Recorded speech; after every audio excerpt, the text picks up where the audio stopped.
Good morning and welcome to Living in the Promised Land, an Immigrant Rights Podcast. This is your host, Mark Shmueli, and today we are returning to the outside of Alligator, Alcatraz, where we were last week, to get an update. And we have the founder of Witness for the Border, Witness at the Border, Josh Rubin.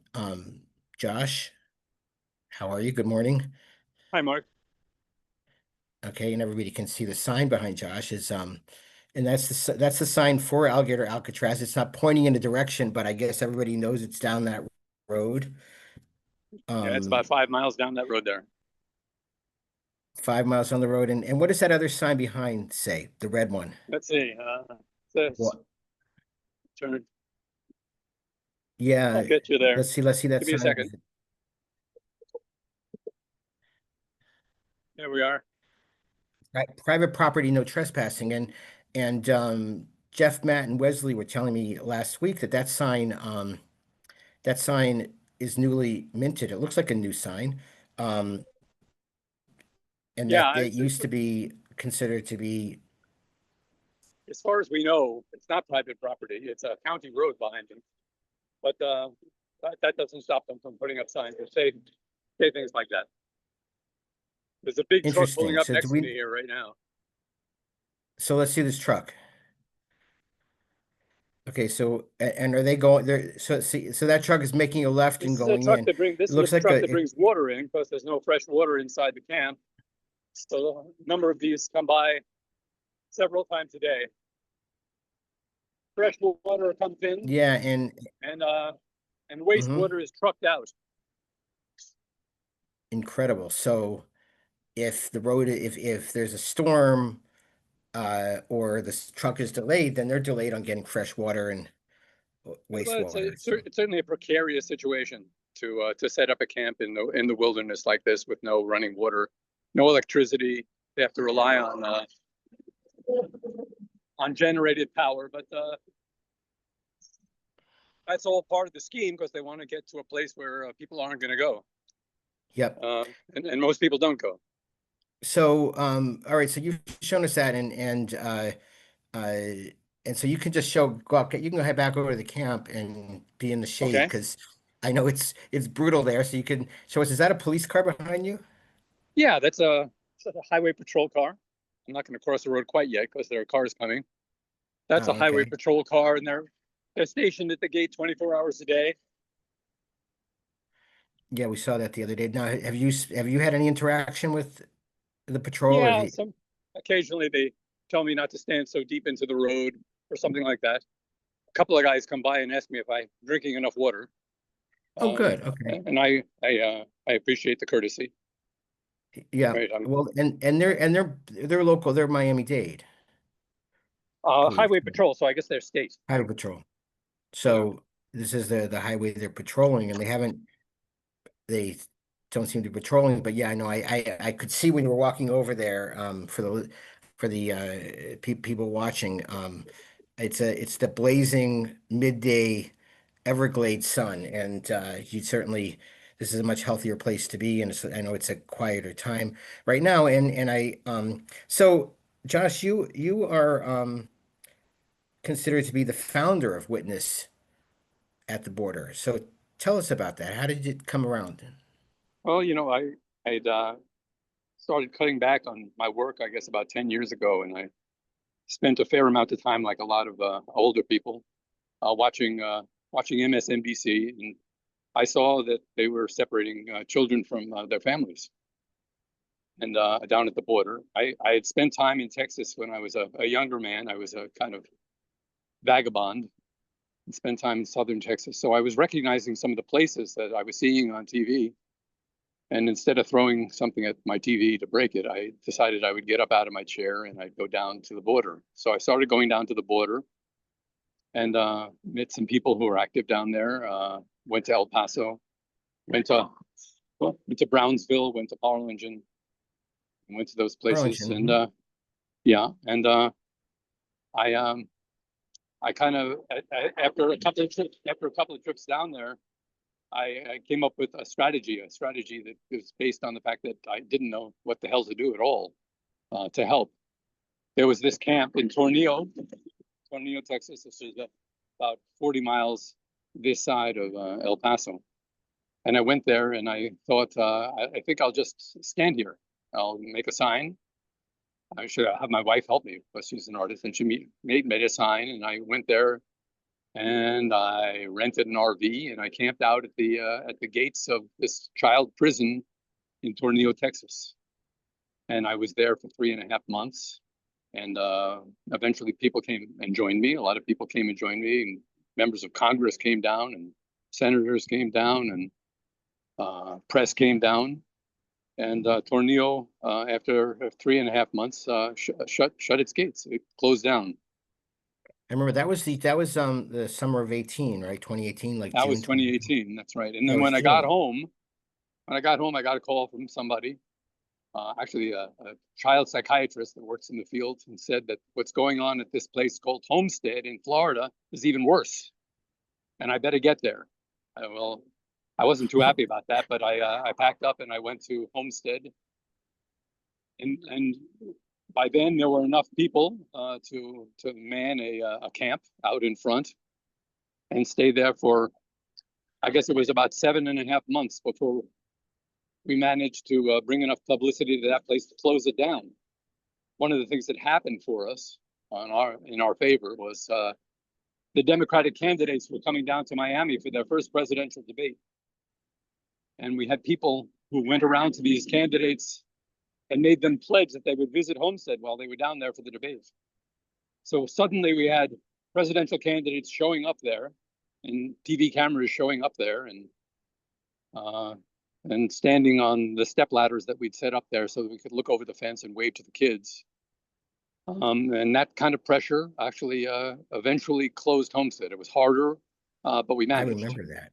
Yeah. I remember that. That's one of those moments. Now you're talking about it, that I remember, and it's one of those moments, Josh, that we lose so much of our history. We lose a lot of memory of, you know, we lose memory of things that happened that are, I mean, horrible. I mean, most other countries, if they had a bombing when they hosted the Olympics, would remember it more, or even Oklahoma City. If you're not there, it's not, it's etched in their memory. But we tend as a country to just not hold these things in memory, and that includes the victories that we've had, and that really was one. And I remember that, and I remember the effect it had on people, and it had a big effect on, the 2018 election, the work that you did in Texas, along with people all around, and along with just the work you did, but along with just the shock that reporters saw, the shock that,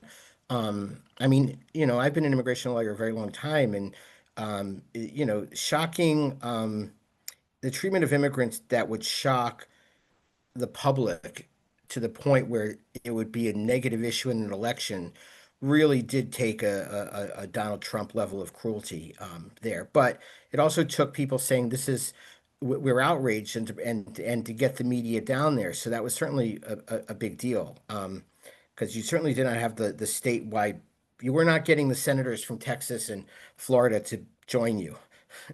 No, although an occasional congressperson would show up, Sure. and an occasional senator too. Yeah, no, it was a good moment that we were able to close that. And I have to say that I think the outrage against the treatment of immigrants is growing. And I'll give you an example from what I'm Yes. seeing here. A lot of the workers going in and out, and this did not happen in Tornillo or in Homestead. A lot of the workers going in and out are giving us thumbs up. They see my sign that says "Free them," and Interesting. they seem to be in support. And I wonder if it's just that the Trump level of cruelty that's going on inside this camp is even shocking people who normally would rationalize what they're doing. And but they are indicating to us that they're in sympathy with my sign that basically is telling them to shut this place down. Interesting. Isn't Interesting. it? Because And I think it's that's interesting their, too. Yeah. yeah. And so, I mean, do you know if these are guards, or are they? I can't tell what they are. They don't go in uniform. These are the people that live off the campus of this horrible place. I understand that the majority actually stay in there for their full 3 week stints, and only come out for their 1 week, so 1 week off. But some of them are commuting, and I'm guessing that they commute from Miami. Yeah, you can do that. Now, before we go any further, uh, your accent gives you away. Although there's a lot of people in South Florida that have that accent. But where do you coming when you're going to these places? Where's your home base? Where do you live? Oh, I'm from Brooklyn, New York. I'm a native New Yorker. Native New Yorker, and you still, so is half of South Florida, but you stayed. So I haven't run she, into any yet, but yes, I know, okay. I've heard this, but I don't run into Yes. them very often. My dad was one. My dad was from the Bronx and they lived in South Florida for a while. And I was telling the guys last week, I know that area really well. I know it exactly, where you are. I've been to the Seminole Reservation Because it's like a on a lot. little hill. It's like you have to like Yeah, this we're on the Miccosukee reservation here. Yes.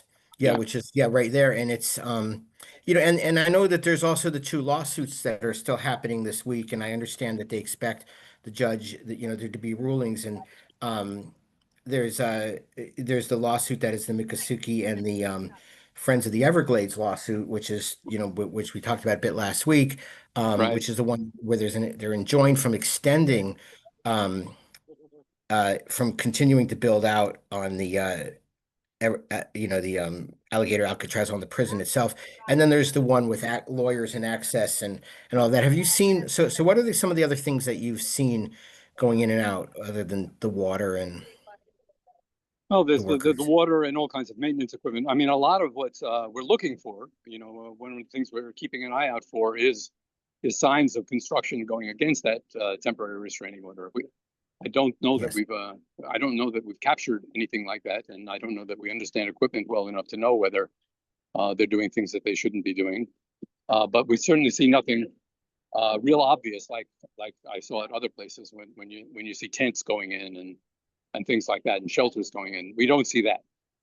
Um, but we're sitting here, people are sitting here and recording what goes in and out in order to help that case. And yes, we're going to get a ruling on that by the 21st, A which is ruling on uh, Thursday, yeah, on Thursday exactly. So 2 days from now. we're looking to that. I don't know how hopeful I feel about that. I don't know whether this country has gotten past the point where even a court order will have any effect. That's the thing. There is a court order, but then it's got to be enforced, and that means whatever the combination of and again, like I think the judges are figuring it out because um, the state is saying it's their facility, um, the federal government saying it's their facility, and then what is the name of the corporation that's running the prison again? Is Um, it Geo? I'm not sure. No, it's not Geo. They No. told me that we'll put that in the notes. But the corporation Yeah. that's running the prison. But the bottom line is and what you're seeing there too is that in the United States they've put up a facility in which people are in immigration detention, which means that it's not again these are not people charged under criminal laws. Right. If an immigrant, if somebody is in immigration detention, then they may have, they may be in a deportation because they've committed a crime, and there's and if that's true, I know there's a minority, it's a small minority of the people they're picking up because it's just statistically, it's not that. It's if for violating immigration law, you're in civil detention. Um, so, um, but this is a brave new world in the sense that um, there's no plumbing, there's no fresh water, there is no sewage other than what's carried in and out. It is truly um, a camp, and that goes the same for the workers, right? I mean, they don't have. Well, I don't I believe think this. they probably have better conditions. I understand that they have trailers, but no, I think we finally escalated this to the level of beyond just cruelty. I think we've gotten to the level of torture. I think the people inside there having to brave this environment with no contact with the outside, without contact with their lawyers or their families, with swarms of mosquitoes that can't be kept away. Yes. We've now come to the level of torture, and I wonder whether that's the reason that the people going in and out are giving us an occasional thumbs up and a kind of a sotto voce, I agree with you, when they see us standing with our signs. I mean, yeah, and yeah, well, that's really interesting. Anybody honking or just thumbs up? Oh yeah, we get honks. Not usually from the workers. We get honks from the people going by on this this god awful highway. But the workers will sometimes open their windows and give a thumbs up. And for people that, I've told people on the broadcast before that, Florida is a very dear place to me. It's the place where my family was there since 1950, and when they first came as refugees, with nowhere else, they moved from New York to there, and after a few years in New York, and it was just like a respite. Like the first, I just associated with so many amazing things, and it was. And and I went to college there and I learned so much about Florida. And, I know that in the 20s when they built this highway, and that's not Alligator Alley, that's the other one. Well, there's the two highways that are going across. Right. And, This is Tamiami Trail. Yeah. the Tamiami Trail and Alligator Alley is a little further north, and that was the bigger one. But these are the two that go across, and that they affect the flow of the Everglades already. So the Everglades have been really, really damaged. Yes. And in the past, and this is just its own monstrosity. And also just I think you're right. I think it would really take an odd judge allow, the issue is, uh, and people know this, whenever something gets built and there's a required, if it's a federal facility, absolutely, but an environmental impact statement must be done. And Right. they tried to get around that by saying, well, the state of Florida is in charge of it. But, you don't have the President of the United States and the Secretary of Homeland Security come down if it's just a Florida jail that's housing immigrants. Yeah. It's just they're not fooling anybody. This is just like a very, very bad magician doing sleight of hand. And yeah, and so there's no way I can't imagine an environmental impact statement um finding that running this prison the way that it would have to be run, with lights and with proper hygiene and all those other things going. So it really is, you know It's it, bad it- from an ecological standpoint, and it's disastrous from a humanitarian standpoint. Um, it's a travesty. are you getting any jeers, any supporters of the prison that are Oh yes, absolutely. Um, how's that manifest? I stand under that Alligator Alcatraz sign with my sign that says "Free them," and some people come up and they say Trump won, or get your ugly ass out of here, or they should kill all these people, or they should keep these people in there forever. And let's see, yesterday I had a woman encouraging her pre-adolescent son to say "fuck you" and give me a finger. Okay. I mean, That's a this is sample, but we get more positive than negative, I have to tell you. and there's no organized rally to support it To that I've support me, heard. to support our No, I mean cause here. to support the jail, to support To support the prison. Trump and No, DeSantis. no, it's very individual and scattershot.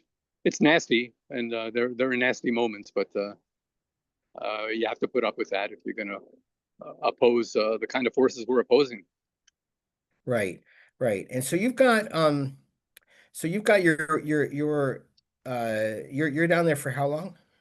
Not sure. Okay. And Not sure. um I don't think I can do the long stints that I did before.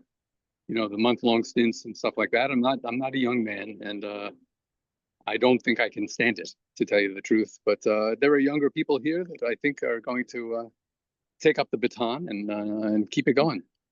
I mean, it's I was down when my mom, in 2020, my mom was living in Boynton Beach, which isn't far. It's just east of you, about an hour. And I gave a talk. This was during the 2019, and people were angry at the things we talked about before that Trump was doing, on the border. And when they were talking about it, they wanted to go and out and protest to their Senator Rubio, and I'm like, no, August in Florida. I mean, this is Yeah. it's not a forgiving, as you were saying, it's not a forgiving Fort Myers. place to be outside. It's hard, and it's hard for people of any age, and the fact that you guys are out there around and you're bearing witness, I think surprises people. I think people are I think you're right, and it's great that you're out there, and so you're organizing. So how does I know it's not an officially structured nonprofit, but it certainly brought the attention to some of the folks that I interviewed last week that were down there. And and I mean, so what is how are you guys doing with recruiting and interest and contacts and We have a Facebook group, Witness at the Border, which has several thousand members. We've had in the last couple of years, we've organized a couple of conferences that took place out in Ajo, Arizona. And quite a number of people have showed up for those conferences, and we discuss issues and strategy there. And a lot of people take away ideas about what they can do where they come from, and they came from all over the country. From I believe it was over 30 states were represented at those conferences. And we keep writing and taking pictures and showing people what's going on. We stay true to the idea of witnessing, which is if we can't do anything, we can do one thing, and that is not have this happen in total darkness. So we use our eyes. We call it the subversive act of seeing, and we encourage people to open their eyes, see whether something might happen, as long as it's still in our vision. And that's amazing. And the no, that is really amazing. And it so I imagine there's other people doing it. It's not just you anymore doing all that work of like logistics and You're gonna have to repeat that, Mark. oh, so I imagine you've got there's other volunteers that are working to help get people down there and organize to some degree. I hope so. The way it works is the word gets out there, and people start feeling like we shouldn't let people like me and the people that are sitting around me come down here and sit alone. Yep. They start thinking that they have something that they ought to do, and one of those things they ought to do is to bring their bodies here, and particularly the part of their body that contains their eyes. Come There you here, go. sit, There you go. watch, and see what we saw this morning. For instance, I saw a car coming out with National Guard troops. Did you know the National Guard is here? Oh, I did not know that. Neither did I until I saw them. This is the Florida National Guard. Oh, I couldn't see okay. their uniforms that well. They were in the usual traditional camo, and they were inside a car, but they sure looked like National Guard to me. Interesting. See, I thought they were all because I'm in Maryland, but literally across the street is DC. So we have 5 or 6 states National Guards here now. Right. So this is well, that's interesting what they're doing. I mean, I wonder, are you have no idea if they're being guards. I mean, it could be anything. It's very random. It's all out of sight. We don't know what's going on inside. I have to say that, the other places that I've been, we were able to see over the fences. We were able to see the prisoners themselves. Here we see nothing of that. We do see the shadowy silhouettes of men in buses coming in and occasionally going out. I believe when the buses are going out, they're probably heading toward Miami to be put on planes to be deported somewhere. The people that are flown out of here, since this is an airstrip, we believe are going to places like Alexandria in Louisiana and El Paso in Texas, in order to be kind of concentrated on flights that go out of the country. So this is a stop for deportation. They come in here and they wait, I suppose, for the convenient time to concentrate their populations on these planes and fly them out of the country. Yeah. And before I ask you, I got one last question. Before I ask you that, Josh, I wanted to just something that came to mind when you were talking about it being a torture place and all of that. People don't know this. I mean, people do know it's out there. But one of the most interesting things as an attorney that I found with Governor DeSantis there in Florida, Governor DeSantis is a Ivy League lawyer.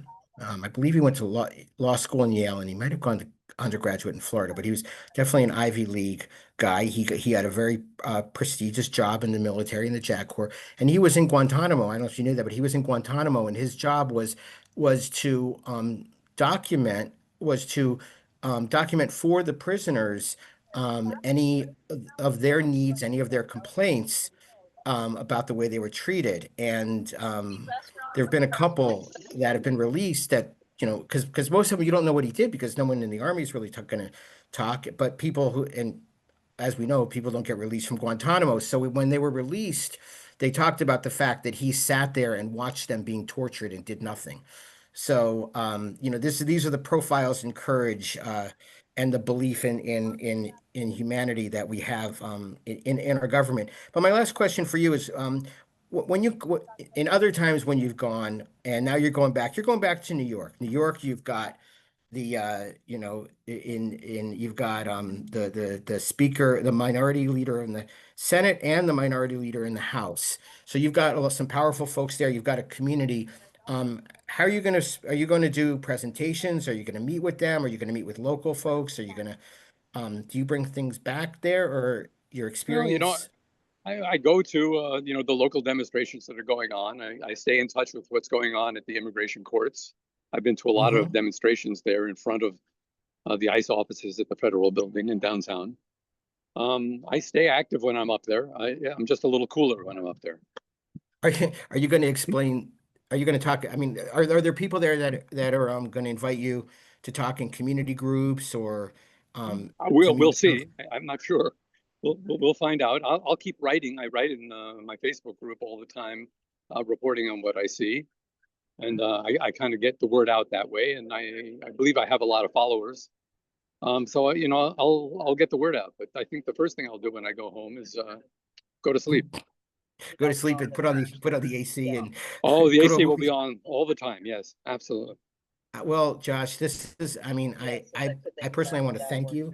Um, Thank you for coming on and just thank you for being there. I know it's not easy. I know the people there are great that you're around. I'm glad that you're getting the thumbs up. And the persistence, I think it's going to make a difference. You guys made a difference last time. I can tell you that, because as you said, the law is, has to be followed. And, a judge might make a decision. It can stop things, but, it takes the witnesses. It takes the witnesses to be there. And it takes the Well, people that we'll do our part. The rest of the world has to do theirs. and you've got a good website. Your website is good. We're gonna put that in the notes. Excellent. If people can sign up and they can get information, if they want to come down, about places, well, I mean, about places to stay and I don't know, like the technicalities. I mean, hopefully this week you'll get a good decision and they might shut it down. There is the rumor that, you know, the workers don't seem happy. We've heard from workers who've left. There's a news report of a worker who left for different reasons, might have stayed, but then she had a dispute with the company, and she then just spilled it. And she talked about the conditions inside, and she was a Uh-huh. guard. And so I think, you're gonna this can't be sustained. I mean, imagine if illness and everything else that's going to come, and also, we're heading into hurricane season. You're going to start getting Yes. floods. So this is a level of cruelty and insanity that might, be a catalyst. But thank you for witnessing. Thank you for being there, and we'll get another update. I mean, maybe we'll try in a few days after the court case. Okay. Very Stay good. And cool.